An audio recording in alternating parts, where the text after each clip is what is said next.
mass shootings and the violence that's so present in our society empowers these abusers. Murphy says there are resources out there to help. They can call the Family Justice Center, 558-7233. The most important thing they can do is get linked with somebody who is trained. Sue Kahn feels we need to do better as a community to help people with domestic violence issues. She says it's as simple as asking a question. Is everything okay? Can I help you with something?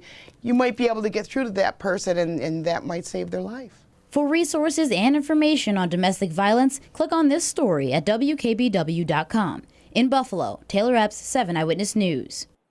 And you were given a number of good resources there, but a reminder, you can access Erie County's domestic abuse help hotline 24 hours a day, 7 days a week by calling 862-4357. We first broke this story this afternoon on our WKBW News app. Federal investigators are now working with Buffalo police to see if there might be a connection between charred human remains found on the east side and then that investigation into the remains found in that burned out car on the west side from about a week ago. A source telling 7 Eyewitness News that the human remains were found last night in a fire pit on Box Avenue. Just last week, police released this video showing two persons of interest running down the tracks from where that burned out car was found on Tonawanda Street.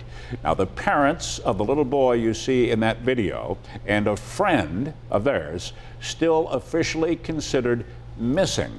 That little boy was found later in a cardboard box on a porch in the city of Buffalo. The grandmother of that little boy will learn his custody status tomorrow. The emergency custody hearing for Noelvin was first set for October 9th, but now it's going to take place in Erie County Family Court tomorrow morning. Zenaida Colon is hoping to get her grandson back and take him back home to Florida. The cash reward has increased again for information that helps police solve a Northtown's murder. Danielle Kurtachi was shot and killed in her town of Tonawanda home last month. Her 2 young daughters were also shot. They were injured, but they're recovering now. Crime Stoppers is now offering $7,500 to anyone who comes forward with a tip that leads to the arrest or an indictment. 22 years. I'll take that, Keith. Okay. 22 years later, police in the Southern Tier believe they could have cracked a cold case. 2 people are now charged with the murder of 24-year-old William Chase. A jury has just handed up an indictment against Tricia Carrier and Gregory Curls. Carrier was the victim's wife at the time of the murder. Police found Chase's body in his town of Isua home back in 1997. He died of blunt force trauma.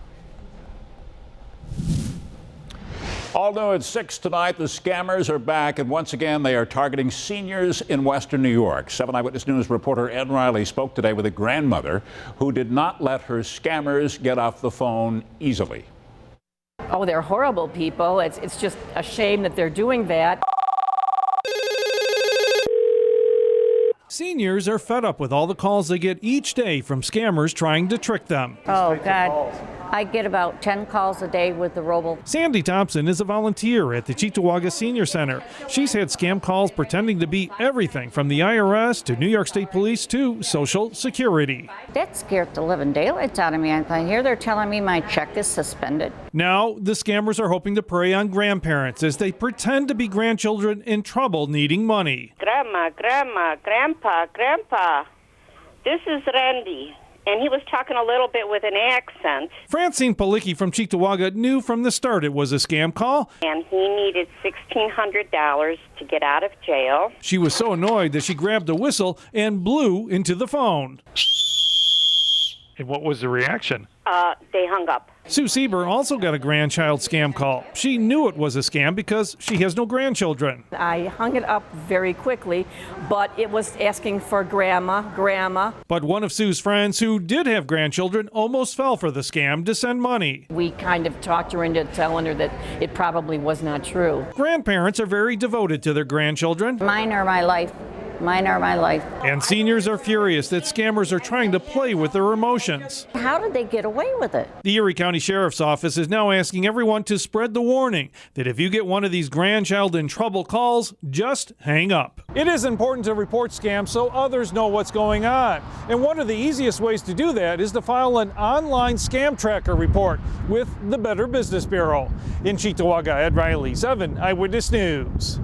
There is finally relief on the roads for commuters in the southern tier. Work kicked off this morning on repairs to a rough stretch of thruway that runs through the Cattaraugus Reservation. The road had been falling apart for years. The construction today comes after a long dispute between the Seneca Nation and New York State. When you add in both sides, it's actually 6 miles of highway that we need to address. Crews are going to be performing partial depth repairs to the most severely deteriorated sections of the roadway and to the shoulders, which is going to help extend the durability and preparation as we approach winter. The roadwork project should be done in about 8 to 10 weeks. And the Thruway Authority says work is also already underway on transitioning all tolls statewide cashless. The state hopes to finish this work by the end of next year. Here in Western New York, the Grand Island tolls are already cashless. That switch was made in the spring of last year. Up next tonight on 7 Eyewitness News at 6, a black bear has a middle school in Bradford buzzing. And we've sent the rain showers away. Now it's the sunshine's turn to make us a fine Friday. I'll have that and your weekend forecast straight ahead. It's been amazing. I mean, I know Buffalo is great for that, but I have so many people to thank. And blue cheese and wings, how the city of good neighbors is helping a family fight cancer. When 7 Eyewitness News continues.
Oh, look at this guy. Middle school students down at Bradford, PA had a surprise visitor the other day. Security cameras caught a black bear just wandering around the hallways at the Floyd Fretz Middle School last Thursday night. The principal says that there are often jokes about something like this maybe happening, but they couldn't believe it really did. The guidance counselor and the assistant principal called me into the office and said, here, we're going to prove that there really was a bear. So they were able to show me the clips of the bear breaking the window and coming in. And it kind of made you giggle because he was going to check this place out. He was seeing if there was anybody home, and he went running down the hallway and, checked it all out. And then when he was done, out the window he went. Nobody hurt, and the principal says that no school property was damaged, but there have been some jokes now about maybe changing the school mascot. I like that idea. All new at 6, it is a family fight against cancer. But as 7 Eyewitness News reporter Alla Arabi shows us tonight, the family is not in this fight alone. Janae Power is checking in on her son. He was diagnosed with stage 4 osteosarcoma last year. He's had 2 major surgeries and chemo. She says it's been tough on him, and unfortunately she knows just how he feels. We stayed positive and kept going, and then I got diagnosed in March of this year. Power says she found a lump right before her son was diagnosed. She was in disbelief. There's no way we both have cancer. But the reality of their situation meant it was going to be a difficult journey. I'd have my chemo and I could barely walk or move myself, but I still had to take care of him. You know what I mean? And I felt guilty at times because I felt like I should have been more there for him, and I couldn't. It was a lot to take, but it was family and friends who are providing much needed help and support. Power's sister contacted 26 Shirts and asked them to come up with a design for a shirt for them. The shirt is modeled by Bills defensive tackle Harrison Phillips. A portion of the sales will be donated to Power and her son. It's amazing how many people have supported us through this. Amazing. Powers' doctors say she's cancer-free now after surgery, but she still needs to undergo radiation. The family is holding a sold-out benefit this Saturday at the Marriott in Amherst. In the studio tonight, Alla Arabi, 7 Eyewitness News.